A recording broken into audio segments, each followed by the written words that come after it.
நேற்று ஒரே ஒரு நாள் தான் போய் படுத்துட்டேன் வேலை செய்ய முடியலன்ட்டு. என் கிச்சனோட நிலைமை ரொம்ப கேவலமாக இருந்துச்சு. ஃபைனலாக அதை க்ளீன் பண்ணிட்டு காலையில் நல்லா 2 முட்டை போட்டு தோசை சாப்பிட்டேன்.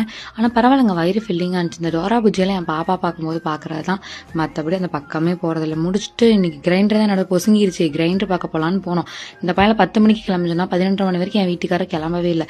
ஃபைனலாக போனதுமே கிரைண்டர் பார்த்தோமோ இல்லையேங்க, எனக்கு சாப்பிடணும் போல இருக்குங்கன்னு கடைக்கு கூப்பிட்டு போயிட்டேன். நிவிஸ் கேஃபேல தான் இன்றைக்கி புடலையும் அடிச்சு தள்ளி விட்டாங்களா, அதனால் இன்றைக்கி போயிட்டு தயிர் வடை தான் வாங்கினேன். என் ஹஸ்பண்டுக்கு தயிரை கண்டாலே பக்கத்தில் நின்று கூட தயிர் சாப்பிடக்கூடாது. ஆனால் வேணும் ஒரு வெறுப்பேற்றிக்கிட்டு நல்லா உங்களுக்கு வேணுமோ ஒரு வாயின்னு கேட்டு சாப்பிட்டு இருந்தேன். அது என்னமோ தெரில, இந்த வெயிலுக்கு எல்லாருக்கும் ஜூஸ் குடிக்கணும் அப்படிம்பாங்க.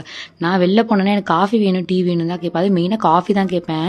என் ஹஸ்பண்ட் அங்கெல்லாம் காஃபி கேட்க மாட்டார். திரும்ப வீட்டுக்கு வருவோம் பார்த்தீங்கன்னா, வர வழியில் அப்படியே வீட்டுக்கு போய் ஆளுக்கு ஒரு டம்ளர் டீயை போட்டிங்கன்னா நாங்கள் குடிச்சிட்டு அப்படிம்பாரு. எனக்கு அப்போ வரும் பாரு ஒரு கோவம்.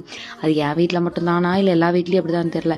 இந்த வெளில போனாலாம் டீ குடிக்க காஃபி குடிக்க தோணவே தோணாத பயில இருக்கும். வீட்டுக்கு வரும்போது தான் டீ போடு காஃபி போடு. இந்த மண்டை வெடிக்கிற வெயில கிரைண்டர் வாங்குறோமோ இல்லை வீட்டுக்கு போய் செய்யணும்னு சொல்லிட்டு கிளம்பி வந்தாச்சு. என் கிரைண்டருக்கு எப்போ வீடியோ காலம் வரும்னு தெரில.